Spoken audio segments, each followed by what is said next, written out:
Some things on the internet are not meant to be found. They lurk in the shadows, waiting. The thing about true horror stories is nobody believes them until it happens to them. No intro, no music, just me and what I'm about to tell you. You clicked on this video for a reason. Maybe you're bored. Maybe you can't sleep. Maybe you've been down this rabbit hole before and you keep coming back because some part of you, the part that still checks under the bed, the part that doesn't like standing with your back to an open door, that part needs to know it's not alone. Either way, I'm glad you're here. And I mean that. But don't say I didn't warn you. This is case file 47 on this channel. 47 times I've sat down, read through the submissions, cross-referenced the details, lost sleep over things I can't explain, and 47 times I've brought them to you. Tonight is no different, except that it kind of is. I have 5 stories for you. 5 accounts submitted by real people. People with names, addresses, jobs, families. People who, before whatever happened to them happened, would have laughed at a video like this. I know because most of them told me so. The first one involves a man who started seeing a familiar face in places it had no business being. Sounds minor. It isn't. The second one is about a woman who moved into a new home and started hearing things inside the walls. Things that learned to listen back. The third one will wreck you if you've ever lost someone. A daughter, a voicemail, a timestamp that should be impossible. The fourth one comes from a nurse, 12 years on the job, not a superstitious bone in her body, who started keeping a private log of something she saw on the overnight shift. A patient who wasn't on any chart, a room that wasn't supposed to be open. And the fifth one, story number 5, I almost didn't include. It came from a source I still can't fully verify. I've tried. 3 months of trying. And after you hear it, you'll understand why that bothers me more than anything else about it. These people had normal lives, jobs, families, routines, Tuesday grocery runs and Sunday morning coffee, and the specific, comfortable boredom of a life that makes sense. And then one day, something noticed them. That's the part nobody talks about, not the thing itself. The moment just before, when everything was still fine, when they had no idea. Let's start with something that sounds completely harmless. A man, a parking lot, a stranger who knew his name. His name is Marcus. He's 34, works in logistics for a mid-sized shipping company, and by his own description, leads the kind of life that wouldn't make it into anyone's highlight reel. Up at 6:15, coffee from the cart on the corner, medium, 2 sugars. Parking garage on the second level because the third level smells like something died up there once and never fully left. Badge in at 8:52 because being 8 minutes early feels responsible without being pathetic. Same desk, same lunch spot, same drive home.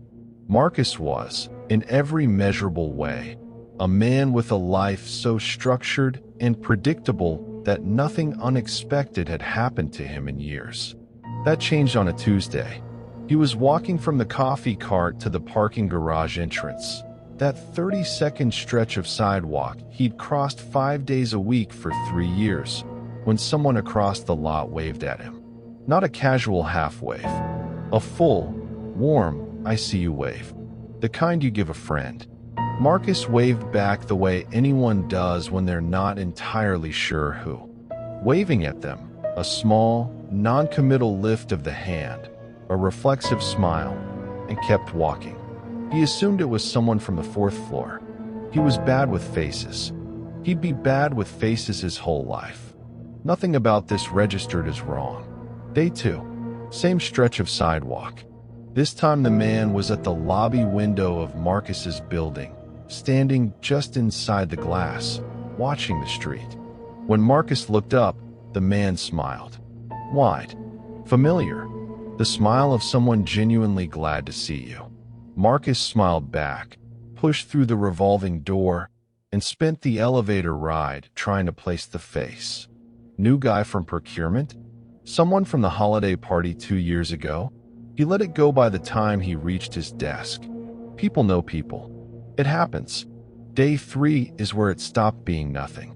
Marcus was at his car, second level, same spot he parked every day.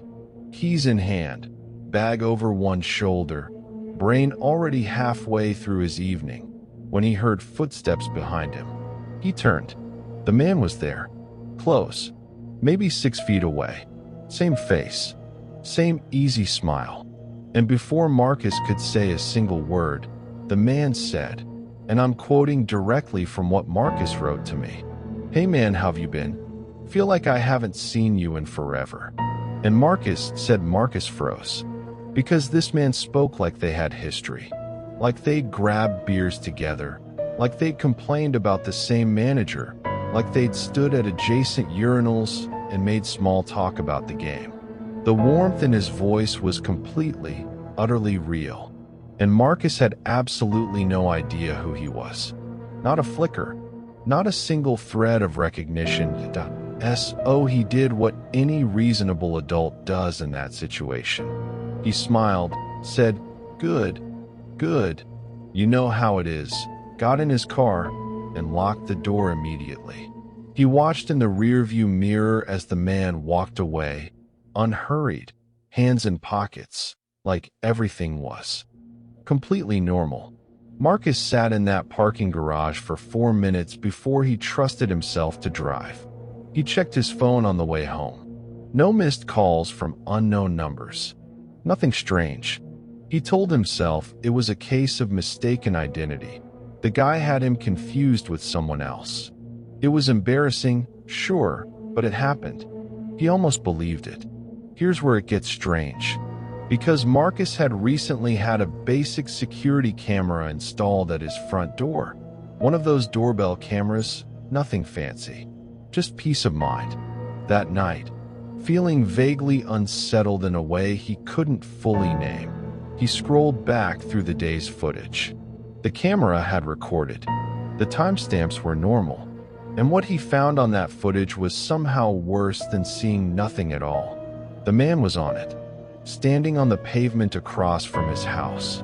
Not moving, not looking at his phone, just standing there, facing the front door at 6:43 p.m., 20 minutes before Marcus had gotten home.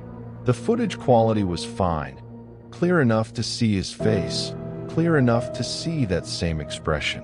Patient, familiar, waiting. Marcus called in sick the next day. He stayed home. He was in the kitchen making lunch when he heard the front door. Not a knock, not the bell, just the soft, specific sound of a door being opened by someone who knows which way it sticks. He assumed he'd left it unlatched. He walked out of the kitchen and into the hallway and stopped. The man was sitting at his kitchen table, relaxed, hands wrapped around a mug. The coffee maker was on.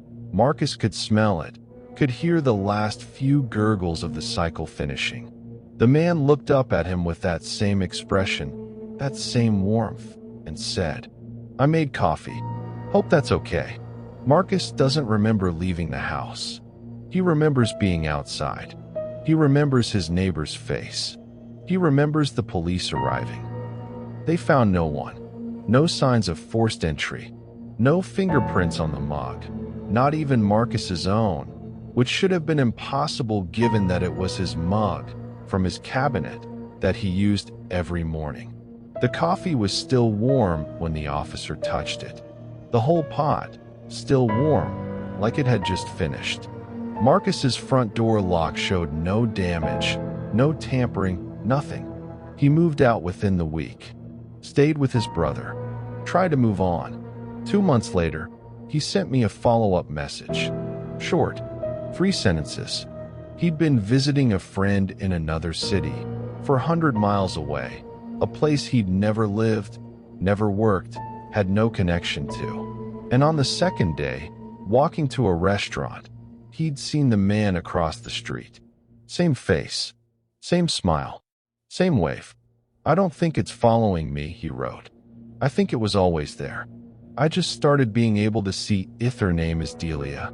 29, recently relocated for work, and operating on that specific brand of optimism that comes from finally having a salary that covers more than just survival.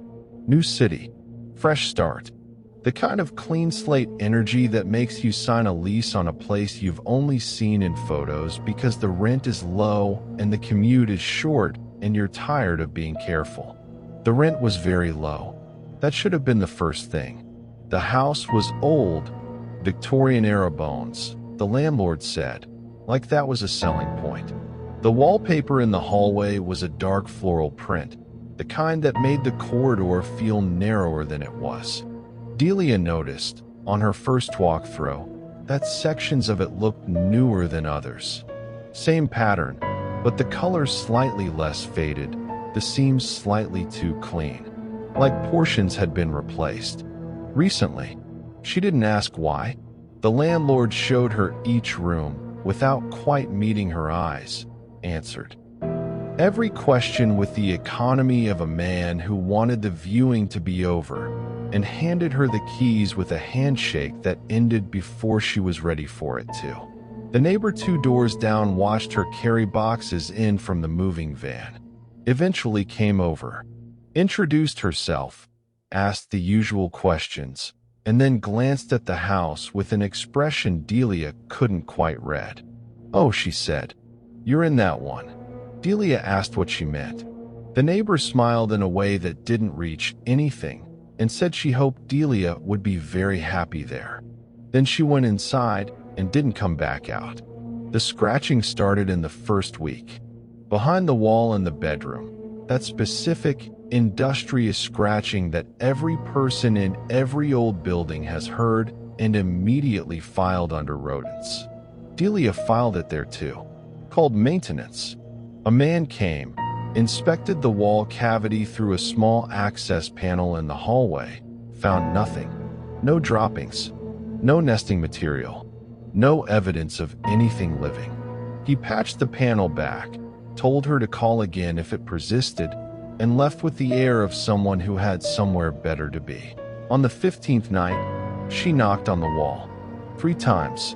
Sharp, deliberate, testing herself as much as anything. Telling herself that silence would mean she could sleep. 3 knocks came back. She told me her first thought was the neighbor. Thin walls, coincidental timing, her brain manufacturing a response from ambient sound. So she waited 10 minutes and tried again. This time 5 knocks, irregular spacing. Knock, knock, knock, pause, knock, pause, knock, knock. The wall gave it back to her perfectly. Every interval, every pause, beat for beat, like a recording played back at exactly the right speed. She spent the next 3 nights testing it. Prime numbers, Fibonacci sequences she half remembered from school, random patterns she tapped out without planning, trying to catch it unprepared. It never missed, never hesitated for longer than a few seconds. Whatever was on the other side of that wall was not reacting randomly. It was listening, processing, and responding. And it was getting faster. She went looking for information online the way you do when something is wrong and you don't want to say it out loud to an actual person yet. What she found, buried in a defunct paranormal forum, was a thread from 2009. The title was just a street address. Her street address. The post was 3 paragraphs from someone with a username she couldn't trace, describing a rental property, an old house, wallpaper with floral print, scratching at night, rhythmic patterns, the sensation of being listened to through the plaster. The 3rd paragraph ended mid-sentence, not at the end of a thought, not trailing off dramatically, just cut off, like the person typing had stopped. Midward, the thread had no replies. It had been viewed 47 times. Nobody had posted in it for 16 years. The audio clip she captured was posted online for approximately 6 hours before it was removed. I won't speculate on who removed it or why. What I will tell you is that I managed to locate a transcript of what was recorded, and I'm not reading it out loud. I made that decision after reading it twice, and I'm comfortable with it. What I will tell you is what led to the recording. 3 weeks and 2 days after moving in, Delia sat with her back against the bedroom wall at 2 in the morning, and she whispered, not knocked, whispered, her lips close to the wallpaper. "What are you?" The silence afterward lasted long enough that she'd started to feel foolish. Long enough that her eyes were drifting closed. And then, from inside the wall, not a scratch, not a tap, not a vibration, a voice. Clear and close and completely, unmistakably her own voice, in her own particular cadence, saying her own full name. She recorded everything after that. Sent the audio to 3 friends without context. Just asked them to tell her what they heard. 2 of them stopped responding. Not gradually, immediately. Read receipts, then nothing. She hasn't heard from either of them since. The 3rd called her within an hour, and Delia said she could tell from the first sound of her breathing that something was wrong. "I heard it," her friend said. She was crying. "I heard it clearly, but it didn't say your name." A pause. "It said mine. We'll come back to that audio. Maybe. Some things communicate. Some things hunt. And sometimes, the most terrifying moment isn't what you see. It's what you hear on a voicemail from a dead man." Her name is Renee. She was 31 when her father died, and the way she described him to me, I felt like I knew him before I'd finished reading her first email. Retired electrician. Terrible jokes. The kind of man who called every Sunday without fail. Always opened with "What's the word?" Always ended with "Love you, kid," in that slightly rushed way people do when affection embarrasses them a little. He had a laugh that arrived before the joke did. He drove too slowly and kept hard candy in his car and had exactly one signature dish, a pot roast that he genuinely believed was world-class, and that Renee told me was, in fact, world-class. She is not a person given to exaggeration. She made that clear early. He died on a Wednesday. Cardiac event. Fast, no suffering.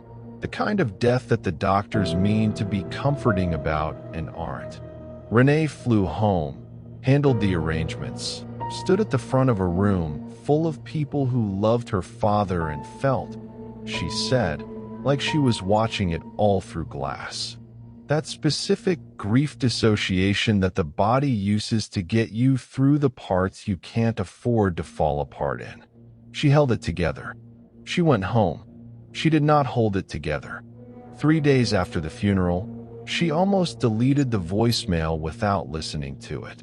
She didn't recognize the number, long distance, area code that wasn't her father's, and she was in no condition for unknown callers, for condolences from distant relatives, for any of it. Her thumb was on delete. She pressed play instead. The way she describes it, she can't explain why. It was her father's voice. Exactly his voice. The particular rhythm of it. The slight gravel he'd had since his 50s. The way he said her name like it had 2 extra letters in it. Calling to remind her about Sunday dinner. Saying he was making the pot roast. Saying don't be late, you're always late. Laughing at his own non-joke in that way he did. Laugh arriving first. Then, love you, kid. Then the message ended. The timestamp said it had been left the morning of his funeral, while she was standing at his graveside. She told herself it was a network delay. A voicemail caught in some carrier purgatory, sent weeks ago and only now delivered. She told herself this with the focused desperation of someone building a wall fast. She saved the message, because of course she did, and she did not call the number back, and she went to bed and lay there until morning. The second voicemail came 11 days later. Same unknown number. His voice again, lighter this time, almost cheerful. He said he was proud of her for how she'd handled everything. Said the service was beautiful. Said he'd seen the flowers she'd picked out and she'd always had better taste than him. He had never seen those flowers. He was dead before a single arrangement had been chosen. Renee sat with that for a long time. She told me she went through every possible explanation. A recording someone had spliced, a cruel joke from someone who'd been at the funeral, some technology she didn't understand. She is a methodical person. She exhausted every rational option before she allowed herself to consider the alternative. By the time the third voicemail arrived, the wall she'd built had developed serious structural issues. The third message referenced a conversation. Specifically, a conversation she'd had alone at her father's grave, 2 weeks after the burial. On a Tuesday afternoon when the cemetery was empty and she'd driven out there on impulse and stood in the cold and talked to him the way people do, knowing there's no answer, needing to say the words anyway. She'd told him about a problem at work, a specific problem involving a specific colleague that she hadn't told another living person about. She hadn't written it down. She'd said it out loud to a headstone in an empty cemetery. The third voicemail told her it was going to be okay. Mentioned the colleague by name. Said, "I know you'll handle it. You always do." She called me after the fourth one. She was very calm in a way that told me she was not calm at all. The fourth voicemail had come on a Sunday. Of course it had. Always Sunday. And his voice had been warm and full of that familiar love, and he'd said, "Hey, sweetheart. Just calling to say I'm proud of you. You're doing a wonderful job. Tell little Marisol Grandpa says hi." Marisol is Renee's daughter. She is 2 years old. She was born 14 months after her grandfather's death. He never knew Renee was pregnant. He never knew the name. He never knew she existed. There were 7 voicemails total. She only let me include 3 in this script. I didn't push. Some things belong to a person, and this is hers. What I can tell you is that after the 4th voicemail, Renee called the number back. It rang 4 times, 5, the kind of ringing that makes you think no one's there, makes you start composing what you'll say to voicemail. And then someone picked up.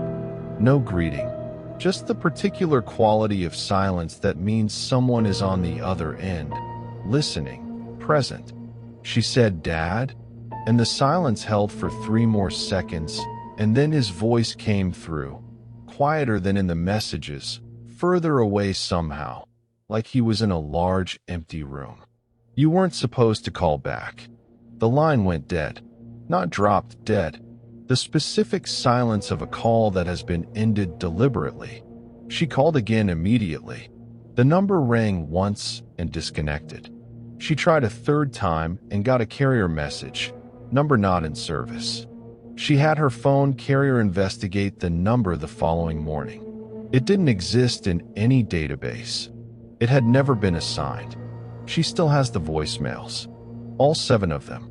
On Sunday mornings, when Marisol is in a good mood and the light is coming through the kitchen window, Renee sometimes plays the 4th one on speaker and watches her daughter hear her grandfather's voice saying her name. Marisol thinks Grandpa lives far away. Renee hasn't corrected her yet. I'd like to think I'd find that comforting. I would be wrong. Is this horror? I've turned that question over more times than I can count. Or is it something else entirely? Something that doesn't have a clean category, something that sits in the space between grief and miracle and doesn't ask your permission to stay there? I'll let you decide. I know what kept me up that night. I know which part of it I couldn't stop thinking about, lying there in the dark. Not the impossible timestamp, not the number that didn't exist. The way he said her name, exactly the way he always said her name. The dead leaving messages is one thing. What about the living, who start acting like they're not? Her name is Patricia. 12 years in nursing, the last 6 on overnight shifts at a mid-sized regional hospital, and she is, by her own description and the description of everyone who submitted her story alongside her. The last person you'd expect to be telling you this. She is the person who rolls her eyes at chain emails, who asks for evidence, who, when a newer colleague once mentioned feeling a presence in the supply room, said, "That's sleep deprivation, drink some water," without looking up from her chart. She told me this about herself not as a boast, but as context. She needed me to understand what kind of person was about to tell me what she was about to tell. Meth overnight ward has its own particular atmosphere that no one who hasn't worked it can fully appreciate. It isn't scary, Patricia told me, not in any cinematic sense. It's lonelier than that. Fluorescent lights at 3 in the morning have a specific quality, a flatness, that makes everything look slightly less real than it does in daylight. The sounds are different. The building breathes differently at night. The heating system, the distant hum of equipment, the occasional call bell cutting through silence that had almost convinced you it was permanent. You develop a relationship with that silence. You learn its textures. You notice, after enough years, when something is wrong with it. Patricia had been on the ward for 4 years when she first noticed the patient in room 14. It was a Tuesday, just past 2 in the morning. She was doing her rounds, the routine check, methodical, the same path she walked every night in the same order. Room 14 was not supposed to be occupied. She knew this because she had done the admission checks herself at the start of the shift. She knew the ward census the way she knew her own phone number. But as she passed the room, the doors slightly ajar the way doors sometimes drifted on that floor, she saw a figure in the bed, sitting up, hands folded in the lap, facing the door. Her first thought was a transfer she hadn't been notified about, a miscommunication, a chart that hadn't caught up with the patient, the kind of administrative gap that happened occasionally and was annoying and never anything more. She pushed the door open. The room was empty, bed made, undisturbed, the particular neatness of a room that hasn't been used. She stood in the doorway for a moment, ran through the rational explanations, picked the most likely one, tired eyes, a trick of the light through the gap, and moved on. The second sighting was 9 days later. Same room, same time, same figure in the same position. This time Patricia had her phone in her hand. She'd been checking a message from the charge nurse, and she took a photo before she opened the door. She told herself she was documenting a potential security issue. Someone in a patient room who wasn't a patient. She opened the door. Empty. She looked at the photo. The bed was empty in the photo too. Undisturbed. Exactly as it appeared now. She stood in the hallway for a long time after that. The third sighting, the figure turned its head and looked directly at her. She didn't go in. She finished her rounds, completed her shift, drove home, and sat at her kitchen table until the sun came up. Then she opened a new notebook and wrote down everything. Dates, times, what she'd seen, what the room had looked like when she entered. She told no one. She kept coming back to work. She kept doing her job. And she kept watching room 14. The pattern took 3 weeks to become undeniable. The figure appeared. The room was empty when entered, and within 48 hours someone on the ward died. A patient twice. A colleague. A freak accident involving an equipment cart on the stairs. The kind of thing that happened once in a career, if at all, once. She documented every death, every appearance. The correlation held across 6 weeks without a single exception. The figure appeared, someone died. The room sat empty for days, sometimes weeks. No one died. She had 12 data points by the time she let herself write the conclusion in the notebook, and she wrote it in the careful, neutral language of someone who has spent a career writing clinical notes and cannot quite bring herself to use the words she actually means.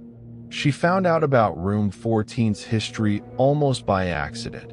A conversation with a senior administrator who'd been at the hospital since the 80s, who mentioned it in passing during a discussion about the recent renovation work. Room 14 had been sealed in 1987 following 3 unexplained patient deaths in a 6-month period. Not explained away, unexplained. The investigation had concluded with no findings. The room had been locked, taken off the ward census, and left.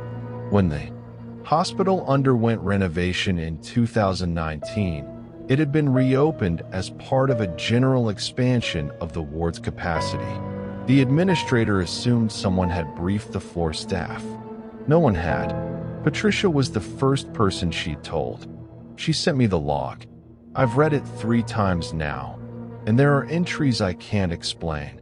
Not the ones documenting the sightings, not the death correlations, though those are difficult enough. There are entries near the back of the notebook that document dates which haven't happened yet, written in the same careful handwriting as the rest, detailing events on the ward with the same clinical precision. I don't know when she wrote them. She says she doesn't either. One of those dates is coming up soon. I'll update you when it passes. If it passes, the last night Patricia worked that ward, the figure was in the room when she passed. And this time, before she could push the door open, before she could run the rational explanations, before she could do anything at all, it spoke. Not a sound, not a suggestion of sound. A voice, clear and close, as if it were standing directly on the other side of the door.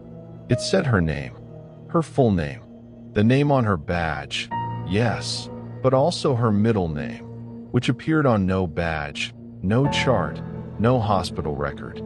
The name her mother had called her. The name that lived only in the particular category of things known only to people who love you. She did not open the door. She finished the shift, handed off, and never went back. The notebook entry for that night, the one she wrote herself, she is certain, ends with the description of hearing her name. The entry for the following morning, in handwriting she does not recognize as her own, reads only 2 words, not yet. Room 14 was officially closed 6 months after Patricia transferred out. The stated reason was structural concerns identified during a routine inspection. In the month before it closed, Room 14 was officially closed 6 months after Patricia transferred out. The stated reason was structural concerns identified during a routine inspection. In the month before it closed, 4 people died on that ward. Patricia sent me the obituaries. She sends me updates sometimes, still. Last month, she sent me a single line with no context. I drove past the hospital. The window in room 14 was lit up. That ward has been closed for 8 months. She transferred out. The room closed. The log exists. And somewhere in that notebook, written in handwriting that isn't hers, are dates that haven't arrived yet. Every story so far, a parking lot, a rental house, a phone line, a hospital ward, ordinary places, places you've been, places you might be tomorrow. But what about a place that was never ordinary? A house that was built wrong on purpose. Her name is Claire. Her husband is Daniel. Their daughter is Lily, who was 7 when they moved in and 8 when they left, and who Claire says has not spoken about the house since the day they drove away from it. Not once, not when asked. Not even in the indirect way children sometimes circle back to things that frighten them.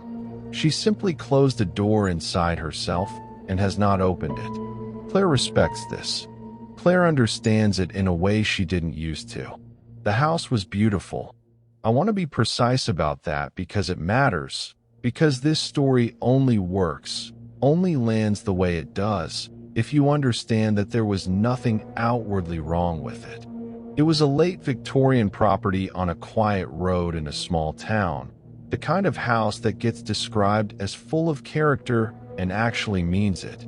High ceilings, didn't. The second journal was in the attic, inside a hat box on the highest shelf, under a winter coat that didn't belong to them. Different handwriting, different decade. Claire estimated the 30s based on the paper quality and the references inside. Different family entirely, but the same house, unmistakably. The same rooms described in the same terms. The same creaking fourth stair mentioned by name. The same garden. Claire read it in one sitting on the attic floor with a torch because the overhead bulb had blown and she hadn't replaced it yet. The second journal followed the same arc as the first. The warmth of arrival, the settling in, the slow erosion of something she couldn't name precisely but felt on every page like a change in air pressure. And then, and this is where Claire's voice changed when she told me, where I could hear something shift in her. She found the entries that matched her own timeline. Not approximately, exactly. The week they'd arrived. The weekend Daniel fixed the kitchen brick. The Tuesday Lily had started at her new school and come home quiet and taken an hour to come out of her room. Documented in a journal written 70 years before any of them were born, in details too specific to be coincidence, too accurate to be anything comfortable. The third journal was inside the wall of Lily's bedroom. They found it because Lily told them where it was. "Mom," she said, on an ordinary Thursday morning over breakfast, in the tone children use for obvious things. "The house knows our names." I asked it, and it told me. "There's a book in my wall that has us in it." Claire found the journal behind a section of skirting board that came away cleanly, as though it had been designed to. This one was newer, 1980s, she thought, and it contained a timeline. Someone had clearly done what Claire was now doing, found the earlier journals, cross-referenced them, traced the occupants backward. The timeline went back to 1882, 14 families across 140 years. None had stayed longer than 18 months. All had left journals. This writer had found 6 of them, cataloged the locations, documented the progression each family described. Every journal ended mid-entry, not at the end of a thought, mid-sentence, mid-word, like something had interrupted every single one of them at the moment of writing. The photographs of these journals, 3 of them, were sent to me by Claire. I am not posting them, not because I have doubts about their authenticity, because I don't have doubts about their authenticity, and there are things in those photographs I have chosen not to be responsible for putting in front of you. Claire found the 4th journal herself. She wasn't looking for it. She was reaching for a book on the upper shelf of the bedroom wardrobe, and her hand found something that wasn't a book, but was the right shape for one, pushed to the very back, behind everything. She brought it to the bed and opened it, and looked at the handwriting and felt the floor do something it shouldn't. It was her handwriting, not similar. Hers, the particular slant she'd had since secondary school, the way she closed her lowercase e's, the habit she had of pressing harder on full stops than necessary. Page after page of it, describing her life in this house. Events she remembered, conversations she'd had.